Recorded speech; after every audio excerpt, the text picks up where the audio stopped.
감사합니다. 성도님들 혹시 내가 헛되이 보낸 오늘은 어제 죽어간 이가 그토록 바라던 내일이다 라는 이 유명한 말을 들어보신 적 있으십니까? 이 말을 한 사람이 누구냐 하면 고대 그리스의 3대 비극 작가 중에 한 사람인 소포클레스라는 사람이 한 말입니다. 이 소포클레스가 누구냐면요, 어린 시절은 부유한 무기상의 아들로 태어나서 최고의 교육을 받아 자랐고요, 이후에는 정치가로도 또 작가로도 아주 빼어난 인생을 산 사람이었습니다. 그런데 이런 사람이 80살이 되었을 때 자기 많은 재산, 이 재산의 상속권 때문에 아들로부터 고소를 당하게 되었습니다. 자신의 친아들이 자기의 많은 재산을 노리고 그 아버지를 고소한 것이었습니다. 그리고 그 고소장에 뭐라고 썼느냐? 아버지 소포클레스가 노망에 들었고 악령에 사로잡혔으므로 스스로 재산을 관리할 능력이 없다라고 고소장에 썼습니다. 야, 정말 기가 찰 일이죠. 지금 자기의 친아들, 자기 재산을 노린 자기의 친아들로부터 고소를 당한 것도 억울한데 그 고소장에 뭐라고 썼다고요? 미쳤다고, 귀신 들렸다고 그 고소를 당한 소포클레스, 얼마나 열받고 얼마나 마음이 참담했겠습니까? 결국 이 소포클레스가요, 법정에 설 수밖에 없었습니다. 그런데 소포클레스가 법정에 가보니까 야, 이거 아들하고 큰 소리로 싸워서는 안 되겠다라는 생각이 들더랍니다. 왜냐하면 큰 소리를 내는 순간 사람들이 자기를 보고 저 미쳤다, 저 귀신 들렸다 할 것 같더라는 겁니다. 그래서 아들의 말을 믿을 것 같더라라는 생각이 들더랍니다. 그런다고 가만히 침묵하기만 하면 이 아들의 주장이 그냥 그대로 먹힐 것 같더랍니다. 그래서 소포클레스가 한 것이 다른 게 아니었습니다. 법정에 딱 서서 다른 변론을 한 것이 아니라 자기 변론 시간이 찾아오자 자신의 그 유명한 작품인 크로노스의 오이디푸스를 낭송하기 시작했습니다. 노시인의 입술에서 나오는 맑은 샘물과 같은 시, 모든 사람의 가슴을 적시는 사랑의 이야기가 울려 퍼졌을 때 거기에 있던 사람들 중 단 한 사람도 이 노인을 미쳤다고 혹은 악령에 사로잡혔다고, 그런 늙은이라고 믿지 않았습니다. 결국 그 재판에서 돈에 눈이 멀어 아버지를 고소했다라는 이 아들의 관계가 고스란히 드러나게 되었고 소포클레스는 자신의 재산을 잘 지킬 수 있게 되었다라고 합니다. 사랑하는 성도님들, 그런데요, 예수 믿는 사람들은 가끔 이런 소포클레스 같은 상황에 처합니다. 언제 처하느냐? 예를 들어 명절 같은 때 오랜만에 가족들이 한자리에 모였을 때 괜히 믿지 않는 가족들이 시비 걸기 시작합니다. 그리고 믿지 않는 친지들이 근거 없는 비난을 하기 시작합니다. 어떻게 합니까? 너 교회 다니면서부터 좀 이상해졌어. 야, 교회 다니는 사람 중에 나쁜 사람은 얼마나 많아. 너 하필 왜 교회를 다니냐? 심지어 제사 때는 너 때문에 우리 가족이 하나가 안 된다고, 이런 이야기를 듣습니다. 예수님을 주님으로 영접했기 때문에, 그냥 예수님을 주님으로 영접했다라는 이 사실 하나만으로 우리는 우리와 전혀 관계없는 이런 누명을 써야 할 때가 있더라는 것입니다. 어떻습니까? 심해집니다. 너 정말 너무 과하다. 야, 이 예수쟁이야. 광신도야. 심지어 미쳤다라는 소리를 듣게 됩니다. 또는 교회 안에서 힘들게 봉사하고 하나님을 위해서 열심히 헌신하는데 또 이런 나와 한 것과 아무 상관없이 쓸데없는 욕을 먹을 때가 있습니다. 하나님만 보고 열심히 일했더니 도대체 누구한테 잘 보이려고 그러냐고, 그런 뒷말을 듣기도 하고, 또 4분 5일 교인들 사이에서 누구 편 들어주지 않았다, 자기 편 들어주지 않았다는 이유만으로 아무런 잘못 없이 배척을 당할 때도 있습니다. 그런데 성도님들, 그때마다 이 억울함을 어떻게 해결할까? 우리가 선택해야 되는 방법이 하나 있다면 바로 소포클레스처럼 나는 구원받아 거듭난 하나님의 천국 백성이라는 것을 싸우지 않고 증명해내야 한다는 것입니다. 그렇다면 성도님들, 우리가 무엇으로 우리의 진심을 증명할 수 있겠습니까? 그 방법은요, 오직 하나뿐입니다. 그 방법은 오직 사랑하며 사는 것, 이거 하나뿐이다 라는 것입니다. 그러므로 그리스도인을 가장 그리스도인답게 하는 것, 성도를 가장 성도답게 하는 것, 그것이 무엇이냐? 바로 거짓 없는 사랑이다 라는 것입니다. 다 함께 오늘 본문 위에 있는 9절 말씀, 우리 9절 말씀 함께 읽겠습니다. 사랑에는 거짓이 없나니 악을 미워하고 선에 속하라. 그러므로 예수 믿는 사람이 내가 예수 믿는다는 것을 증명할 수 있는 방법이 하나 있는데 그게 무엇이라고요? 거짓 없이 사랑하는 것, 그것밖에 없다라는 것입니다. 진정으로 예수 믿는 사람, 제대로 예수 믿는 사람이 마음에 품어야 할 것이 하나 있는데 그것이 바로 거짓 없는 사랑이다 라는 것입니다. 그렇다면 어떤 사랑이 거짓 없는 사랑입니까? 9절 말씀 후반부에 있듯이 바로 악을 미워하고 선에 속한 것입니다. 즉 거짓 없는 사랑의 정의를 성경은 악을 미워하고 선에 속한 것이라고 설명하고 있는 것입니다. 그래서 오늘 본문 21절 말씀에도 악에게 지지 말고 선으로 악을 이기라 라고 말씀하고 있습니다. 어떻게 선으로 악을 이깁니까? 사랑하며 사는 것으로 이기는 겁니다. 그러므로 가식이 아니라 진정으로 사랑하며 사는 사람, 자신의 원수를 축복하는 삶을 살아가는 이런 사람이 악을 이겨내고 선한 것을 굳게 잡는 진정한 그리스도인이다 라는 것입니다. 사랑하는 성도님들, 교회가요 절이나 산속에 있지 않는 것, 이것 무슨 의미겠습니까? 교회가 절이나 사원처럼 산속에 있지 않다는 것, 무엇을 의미하는 것이겠습니까? 예수 믿는 사람은요 어쩔 수 없이 이 사회에, 이 세상에 속해 살아야 한다는 것입니다. 그러나 예수 믿는 사람이 이 세상에 속해 살기는 하지만 이 세상에 속해져 있는 사람들은 아닙니다. 왜냐하면 우리는 다 천국 백성들이기 때문입니다. 그렇기 때문에 예수 믿는다는 것 때문에 이 세상 살아가는 동안 겪지 않아도 될 만한 그런 어려움을, 여러 가지 어려움을 당할 때도 있고요. 또 예수 믿는다는 것 때문에 주위 사람들로부터 괜히 더 큰 비난과 미움을 받을 때도 있습니다.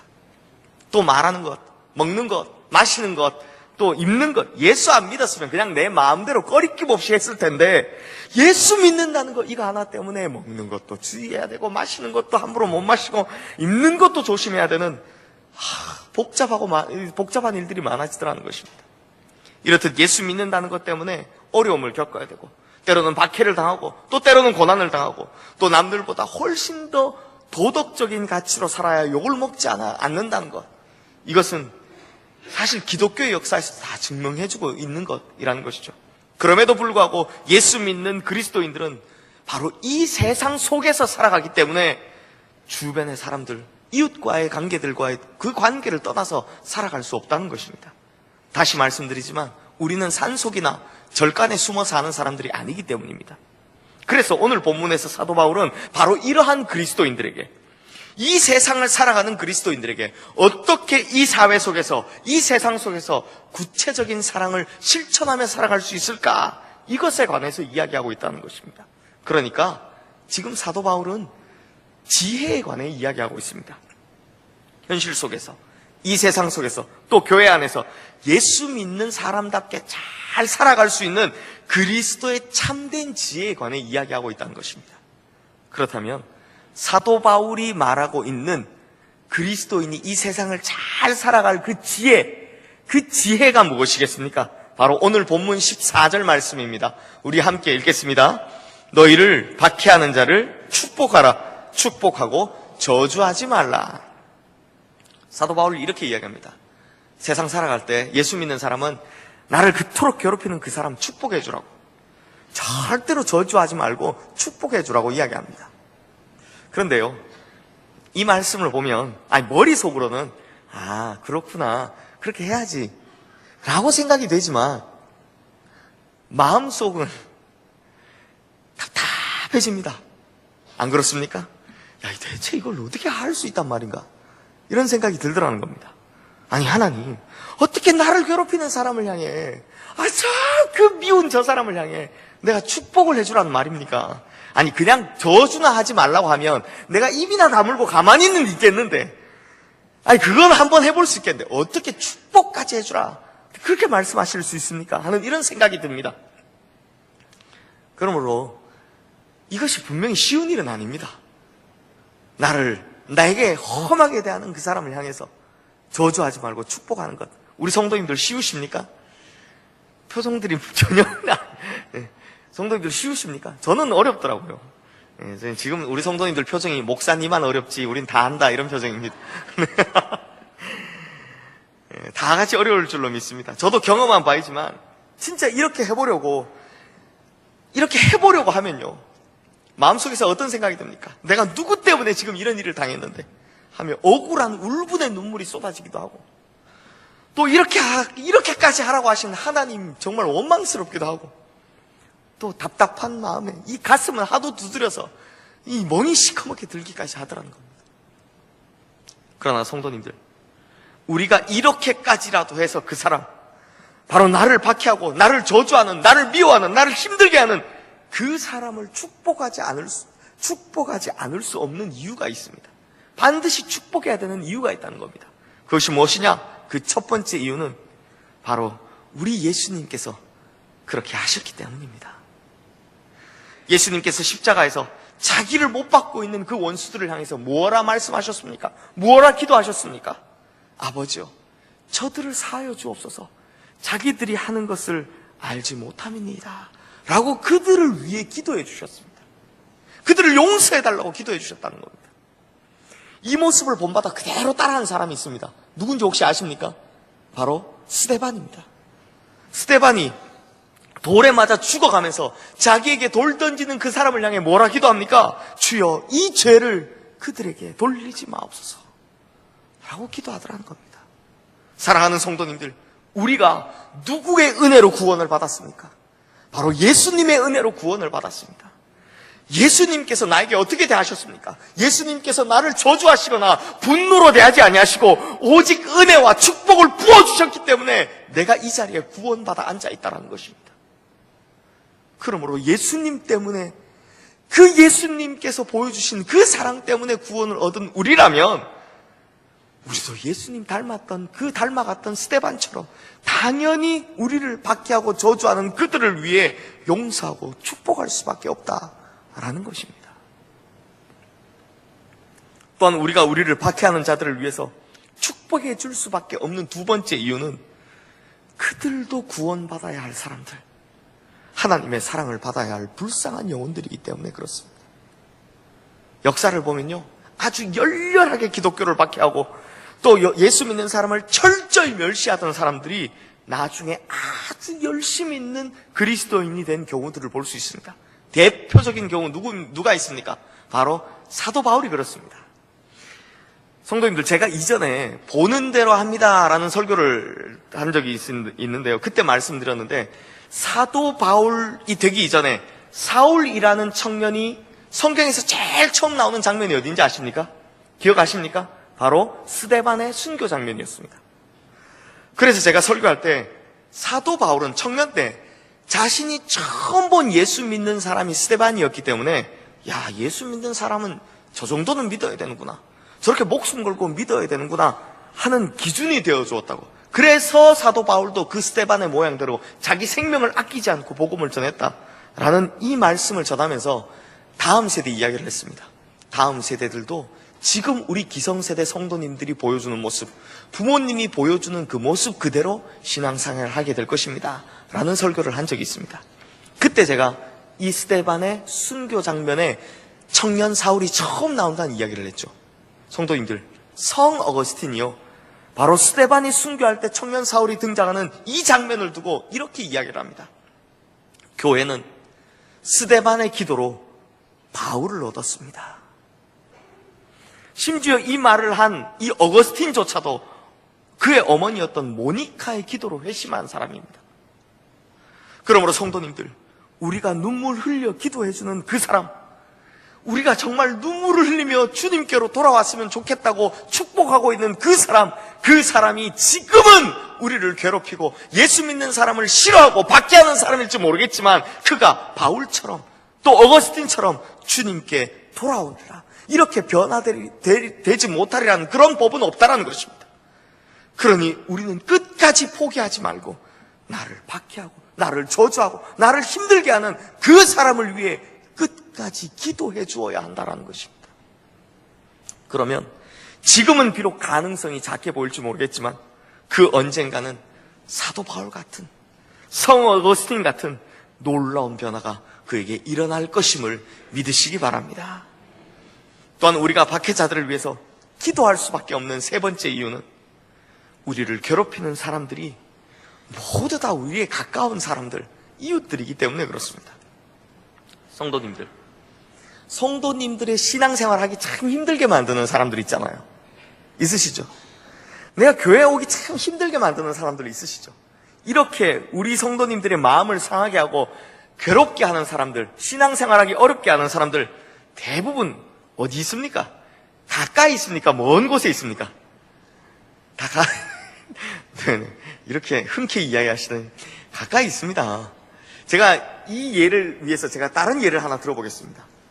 실제로 있었던 일인데요. 얼마 전 이 사우스 차이나 모닝 포스트 기사에 보니 며칠 전이죠. 12월 16일 중국 공안이 스촨성 청두시에 있는 지하교회인 추이성약교회를 급습해서 거기 성도님들 한 100여 명을 체포했다라는 기사를 본 적이 있습니다. 그것이 12월 16일이니까 채 한 달도 안 된 소식입니다. 그리고 미국의 크리스천 포스트 기사에 의하니까 그게 궁금해서 제가 계속 기사를 따라 들어가 봤거든요. 그 기사에 의하니까 그 잡아온 모든 성도뿐만 아니라 추이성약교회 모든 성도님들의 소셜미디어 계정들을 다 강제로 폐쇄시키고, 그러니까 SNS를 못하게 하고 심지어 집에 있는 전화선마저 다 끊었다고 합니다. 그리고 잡혀간 성도의 일부 중에는 고문을 당했고 거기서 다시는 예배에 참석하지 않겠다라는 서약서를 쓰라고 강요했다라고 합니다. 그리고 그 교회를 담임하시는 왕이 목사님, 이 왕이 목사님에겐 국가 권력 전복 혐의를 씌워서 감옥에 가두었다라고 합니다. 그런데도 지난주 제가 뉴욕타임즈에 나온 기사를 보니까 추이성약교 교인들이 그럼에도 한 10여 명 모여서 이번 성탄절 예배를 드렸다라고 하는 그 기사를 보았습니다. 중국은요, 표면적으로 종교의 자유를 허용하지만 특히 최근 들어서 이 시진핑이 자기 장기 집권을 노리기 시작하면서부터 문제가 생기기 시작했습니다. 제일 먼저 시작한 것이 뭐냐? 작년 2월 종교 사무조례라는 것을 통과시켰습니다. 그걸 통과시킴으로 사상 통제와 검열을 강화한다는 명목 아래 종교를 탄압하기 시작하는데 특히나 이 기독교를 탄압하기 시작했다는 겁니다. 중국만 그렇습니까? 북한은 더합니다. 북한의 실상을 들어보니까요, 북한에서는 강도짓을 하거나 성폭행을 하거나 심지어 살인을 한다 해도 뇌물만 쥐어주면 어찌어찌 살아날 수 있다고 합니다. 그런데 예수 믿는다는 것이 발각되는 순간에는 그 어떤 것도 빠져나올 수 없답니다. 그냥 반동분자 취급받아서 잔혹하게 죽임을 당해야 한다고 합니다. 이런 선교지의 이야기를 들어보면 참 안타깝고 정말 발을 동동 구르게 하는 소식들입니다. 하지만 제가 성도님들 다시 오늘의 주제로 와서 이야기를 하면, 여기 계신 우리 성도님들의 믿음 생활을 박해하고 고난을 주는 게 중국의 시진핑입니까? 아니면 북한의 김정은입니까? 아니면 지금 내 옆에 있는 사람, 바로 그 사람이 나의 신앙생활을 어렵게 하고 나의 마음을 상하게 합니까? 둘 중 누굽니까?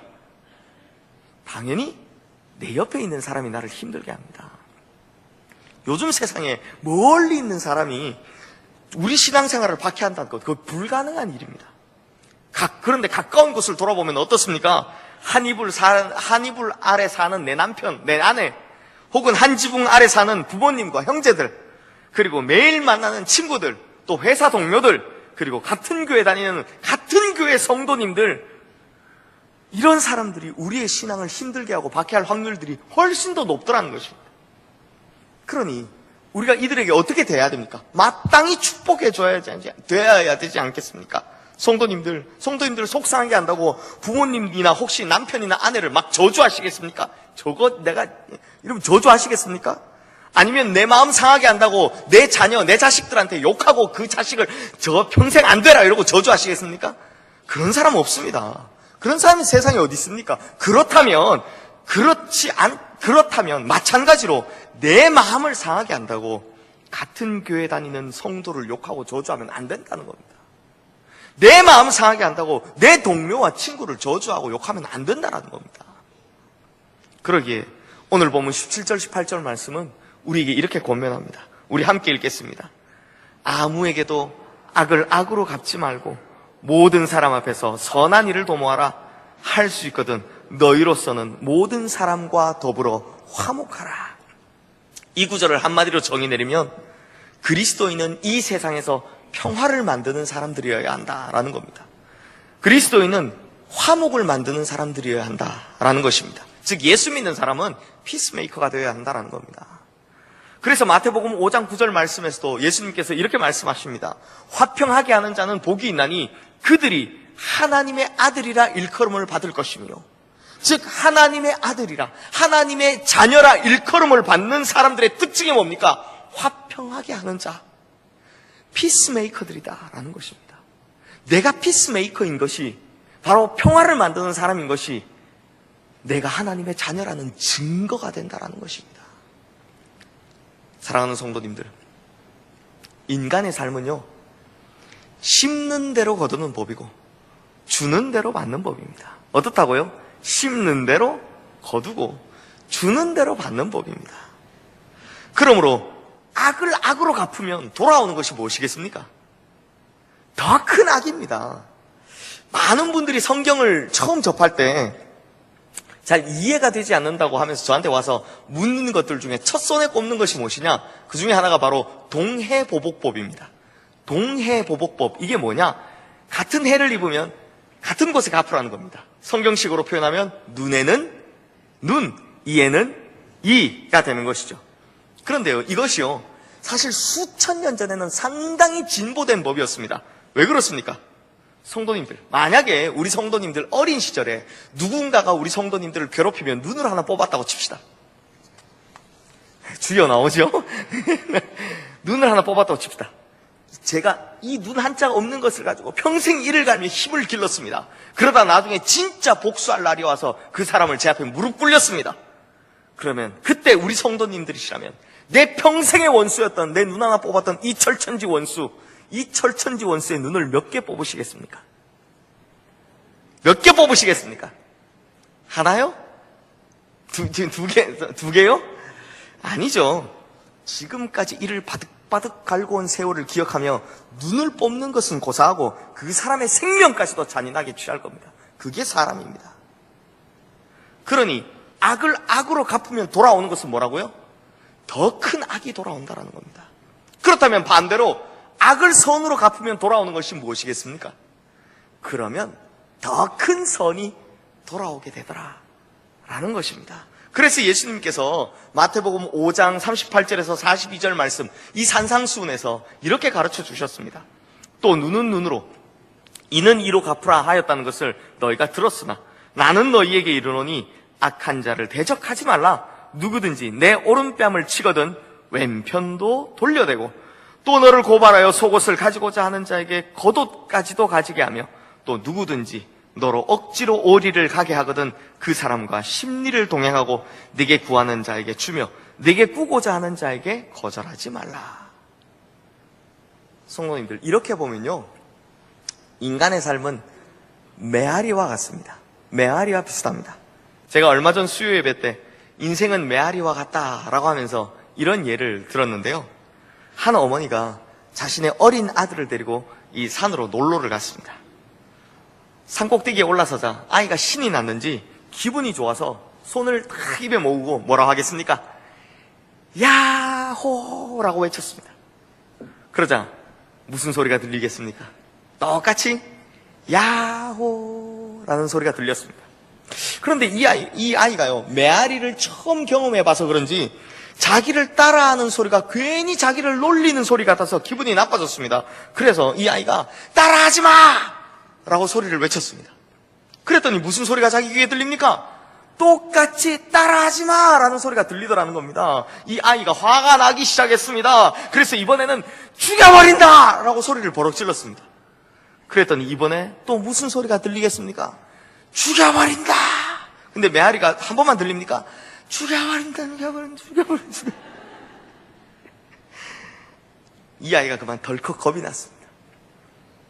그래서 그 자리에서 울먹울먹 하고 있자 이 모습을 처음부터 보고 계시던 어머니가 이 아이에게 찾아오셔서 이것이 메아리다라는 것을 가르쳐주고 난 후에 네가 저기 가서 사랑해 라고 크게 외쳐보라고 이야기를 했습니다.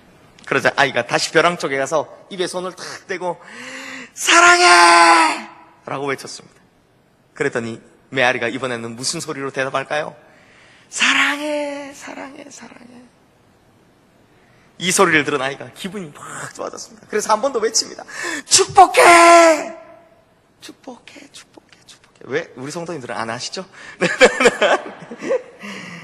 메아리도 똑같이 뭐라고 대답하더라고요? 축복해 라고 대답하더라는 겁니다. 사랑하는 성도님들, 이것이 바로 우리가 악을 선으로 갚아야 하는 이유입니다. 세상은요, 악을 2배의 악으로 갚습니다. 내가 악을 주면 2배의 악으로 갚습니다. 그리고 그것을 또다시 4배의 보복으로 갚아갑니다. 그러나 그리스도인들은 선으로 악을 이겨가는 사람들입니다. 오늘 본문 21절 말씀에 그 결론이 이렇습니다. 우리 함께 읽겠습니다.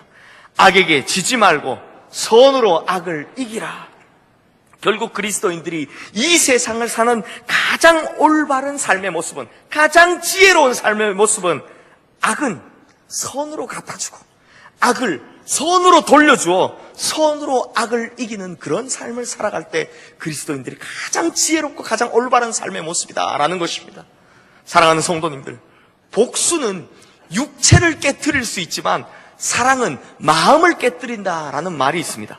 우리 성도님들께서도 이 말을 꼭 기억하시기 바랍니다. 복수는 뭘 깨트린다고요? 육체를 깨트릴 수 있지만 사랑은 마음을 깨트린다. 그래서 우리 시흥교회 모든 성도님들은 올 한 해 악에게 지지 말고 선으로 악을 이기시는 성도님들 되시기를 주님의 이름으로 축원합니다. 내 원수의 마음조차도 녹여버리는 사랑의 화신들이 되시기를 주님의 이름으로 축원합니다. 반드시 선으로 악을 이기며 그리스도의 사랑이 얼마나 위대한지를 이 세상에 보여주는 우리 모든 성도님들 되시기를 주님의 이름으로 축원합니다. 말씀을 마무리하겠습니다. 우리 다 함께 오늘 본문 15절 말씀 읽겠습니다. 즐거워하는 자들과 함께 즐거워하고 우는 자들과 함께 울라. 이 말씀이 바로 우리 교회 올해 표의 말씀입니다. 그래서 우리 교회 2019년 표가 여기 있습니다. 우리 같이 한번 읽어볼까요?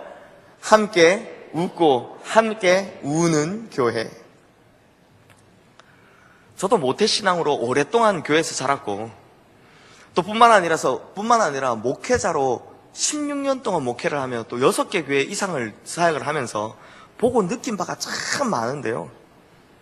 만약 누군가가 저에게 오셔서 목사님께서 지금까지 목회하면서 느낀 것 중에 교회에 꼭 필요한 것, 정말 교인과 교인 사이에 또 혹은 목회자나 교인 사이에 생긴 문제들 뿐만 아니라 여러 가지 교회의 문제들을 해결하기 위해서 정말이지 꼭 필요한 것 딱 한 가지만 꼽으라면 목사님 무엇을 꼽으시겠습니까? 하고 물어보신다면 저는 첫손에 이걸 꼽을 겁니다. 바로 역지사지입니다. 제가 보니요, 제가 참 교회 별별 교회들 다 봤는데 교회의 문제들이 99% 이상은 역지사지의 마음만 가지면 다 해결되는 것들이었습니다. 역지사지가 무엇입니까? 다른 사람의 입장에서 생각해 보는 겁니다. 내가 그 사람의 입장에서 생각해 본다는 겁니다. 내가 아닌 그 사람의 입장에서 생각해 보면 모든 문제들은 쉽게 풀린다는 것입니다. 이렇게 역지사지의 마음을 가질 때 무슨 일이 벌어지겠습니까? 진정으로 남의 기쁨을 내 것처럼 기뻐해 줄 수 있게 됩니다. 진정으로 남의 슬픔을 나의 슬픔처럼 슬퍼해 줄 수 있게 된다는 겁니다. 그래서 함께 웃고 함께 울 수 있게 된다는 겁니다. 그러므로 우리 성도님들이 역지사지의 마음을 가질 때 우리 교회는 함께 웃고 함께 우는 그런 교회가 될 수 있다라는 것입니다. 제가 작년 10월이죠. 2019년 정책을 위한 기도 주간을 가질 때였습니다. 제가 2019년에 할 사역들은 모조리 다 정리를 다 해놨는데 2019년 표만을 결정을 못하고 있었습니다. 아무리 기도하고 고민을 해도 이게 참 뭘 할지를 모르겠더라고요. 무엇을 할까 고민하다가 안 되니까 잠깐 내려놓고 그 다음 주에 있을 수요 예배 설교를 준비하느라고 성경을 쫙 폈는데 수요 예배가 이게 순서대로 로마서 지금 가고 있지 않습니까? 그런데 하필 그때 본문 말씀이 바로 이 말씀이었다. 오늘 본문 말씀이었다는 겁니다. 제가 이 말씀을 읽고 있는데 하나님께서 제 마음을 울리셨습니다. 형이라, 바로 이거다. 이것이 바로 시흥교회에 가장 필요한 말씀이다. 그때 제게 떠오른 말씀이 바로 역지사지였습니다. 그래서 이 말씀을 우리 교회 2019년 표로 잡고 표를 함께 웃고 함께 우는 교회로 잡은 겁니다. 사랑하는 성도님들, 우리가 복을 빌어줄 때 우리는 복의 근원이 됩니다. 반대로 우리가 저주를 빌면 우리는 저주의 근원이 됩니다. 그렇다면 성도님들, 둘 중 어느 길을 선택하시겠습니까? 축복의 근원이 되는 길을 선택하시겠습니까? 아니면 저주의 근원이 되는 길을 선택하시겠습니까? 당연히 축복의 근원이 되는 길을 선택하셔야 되지 않겠습니까? 그러니 울면서라도, 그 괴롭힘을 당하는 중에서라도, 박해받는 고통 가운데서라도 그를 위해 축복해주는, 그를 위해 기도해주는 그런 진짜 그리스도인이 되어야 한다라는 것입니다. 특히 우리 교회는 이 말씀대로 사는 공동체로 만들어야 합니다. 그렇게 될 때요, 슬픔은 나누면 얼마가 된다고? 절반이 되고, 기쁨을 나누면 배가 되지 않습니까? 그러면 이것이 계속되면 어떻게 됩니까? 슬픔은 점점 줄어들고 기쁨은 점점 늘어나서 슬픔은 사라지고 기쁨이 지배하는 세상이 오게 됩니다. 이 세상을 뭐라고 부르는지 아십니까? 바로 하나님의 나라라고 합니다. 눈물은 없고 기쁨만이 있는 곳, 하나님의 나라. 이것이 바로 이 땅에 하나님의 나라가 오게 하는 방법이고, 우리가 꿈꾸는 이 교회가 될 때 우리 교회는 하나님의 나라를 이루는 교회가 될 줄로 믿습니다. 저는 우리 교회가 이런 하나님의 나라가 될 수 있다고 믿습니다. 모두가 함께 웃고 함께 울 수 있는 그런 교회가 되기를 바랍니다. 정말 사랑만 하며 사는 우리 시흥교회 성도님들이 되기를 바랍니다. 사랑하는 시흥교회 성도님들, 그러므로 악에 지지 마십시오. 선으로 악을 이기십시오. 그리고 사랑만 하며 사시기를 주님의 이름으로 축원합니다. 기도하겠습니다. 우리에게 처음부터 끝까지 오직 사랑만을 보여주신 하나님 아버지, 우리도 이제 주님의 한없는 그 사랑을 본받아가려 합니다. 함께 웃고 함께 우는 교회, 역지사지의 마음을 가진 성도, 우리가 그렇게 되게 하여 주시옵소서. 그리하여 과거의 모든 아픔들을 씻어내고 아직도 가지고 있는 서로 간의 반목들을 떨쳐내어 주님께서 원하시는 교회, 하나님의 나라를 이루어가는 그런 교회 되게 하여 주시옵소서. 또한 이 악한 세상을 반드시 선함으로 이겨내는 성도 될 수 있도록 주님께서 사랑의 능력을 우리에게 충만히 풍성히 채워 주시옵소서. 우리를 사랑하시되 끝까지 사랑하시는 우리 주 예수 그리스도 이름으로 기도드리옵나이다. 아멘. 모두 잘